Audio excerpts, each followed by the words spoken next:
हमारे खुदावन यीशु की अंजील मुकद्दस मत्ती के मुताबिक उसका 11वां बाब 28 से 30 आयत तक। एक दिन यीशु ने लोगों से कहा, ऐ सब थके मांदो और बोझ से दबे हुओ मेरे पास आओ, मैं तुम्हें आराम दूंगा।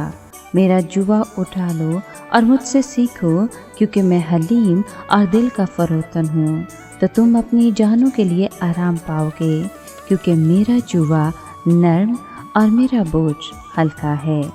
पाक कलाम के पढ़े और सुने जाने पर खुदावंद की बरकत हो, खुदा का शुक्र हो। अजीज दोस्तों, यीशु ने दावा किया कि उसका और खुदा बाप का आपस में ताल्लुक़ लासानी है।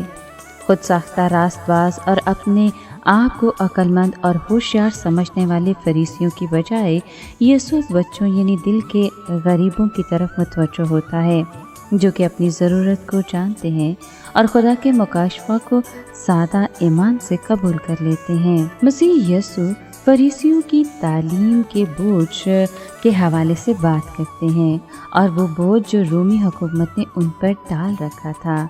इसके बरअक्स इन आयात में मसीह लोगों के सामने बादशाही को पेश नहीं करता, बल्कि आराम और खिदमत को, बशर्ते कि वो उस पर ईमान लाएं।